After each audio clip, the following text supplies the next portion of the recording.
apa kuakhiri saja hidupku? Inilah topik yang menarik yang harus saya bahas di pagi hari ini. Ini ada sebuah cerita inspirasi dari seseorang. Ketika teman-teman mendengar sebuah cerita bahwa lebih baik aku mati daripada aku hidup. Siapa yang melontarkan kata ini? Seseorang yang tidak percaya kepada Tuhan. Seseorang yang meninggalkan Tuhan. Seseorang yang ditinggalkan oleh Tuhan. Dan pada dasarnya bahwa semua itu bukan hal yang benar. Itu adalah kata-kata seseorang pria yang lagi sedang salah yang dia hadapi. Kehidupan tidak mengatakan bahwa pemuda itu harus mengakhiri hidupnya. Namun ungkapan keputusasaannya menyikapkan fakta yang serius.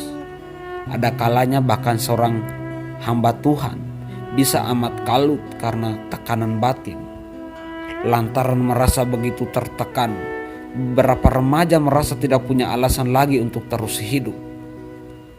Mereka bisa jadi merasa seperti Laura yang berusia 16 tahun yang menyatakan bahwa selama bertahun-tahun aku berulang kali depresi. Aku sering berpikir untuk bunuh diri. Jika ada temanmu yang mengungkapkan keinginan untuk mengakhiri hidupnya, atau jika kamu sendiri yang memikirkan hal itu, apa yang bisa kamu lakukan? Oke, di pagi hari ini saya akan mengajak teman-teman, mari kita cermati mengapa pikiran seperti itu yang kemudian sering muncul dalam benak dan pikiran kita. Alasan mengapa orang sering putus asa. Mengapa sampai ada yang berniat mengakhiri hidupnya. Penyebabnya bisa macam-macam hal, antara lain kita hidup pada masa kritis yang sulit untuk dihadapi, dan banyak remaja rasa sangat tertekan.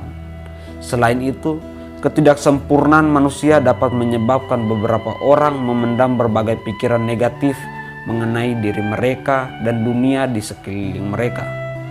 Kadang penyebabnya ialah mereka yang pernah dianiaya. Pada kasus lain, ia mungkin berkaitan dengan problem medis. Yang menarik, di sebuah negeri diperkirakan lebih dari 90% orang yang mengakhiri hidup mereka menderita penyakit mental tertentu. Tentu saja tak ada yang kebal terhadap kemalangan. Sesungguhnya kehidupan mengatakan bahwa semua ciptaan sama-sama terus mengerang dan sama-sama berada dalam kesakitan. Itu termasuk kaum muda. Malah anak-anak muda bisa terpukul oleh berbagai kejadian yang menyedihkan.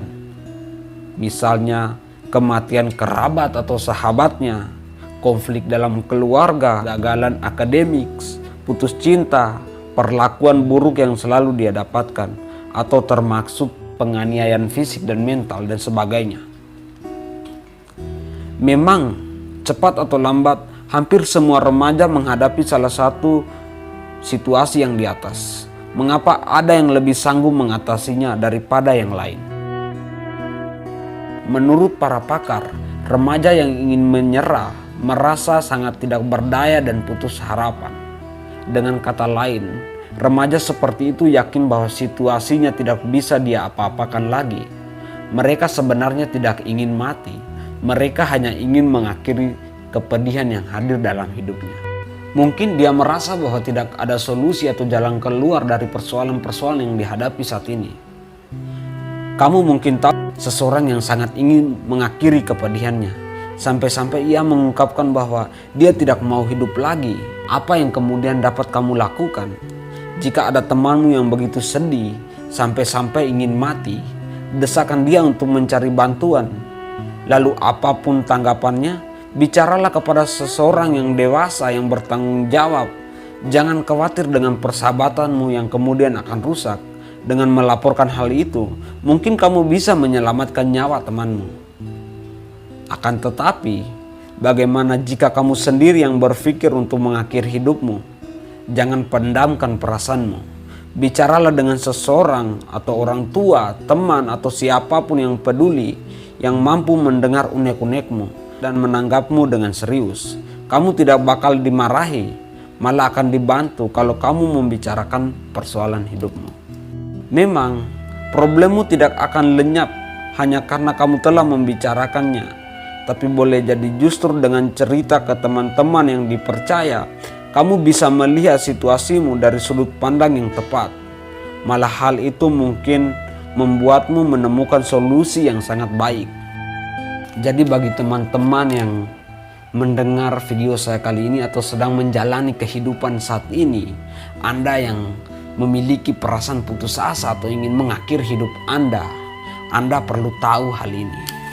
Bahwa jika Anda ingin mengakhiri hidup Anda, yang jadi korban bukan untuk Anda, bukan diri Anda, melainkan semua orang yang menyayangi hidup Anda atau menyayangi diri Anda.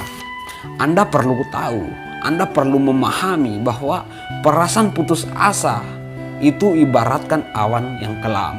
Nantinya akan berlalu.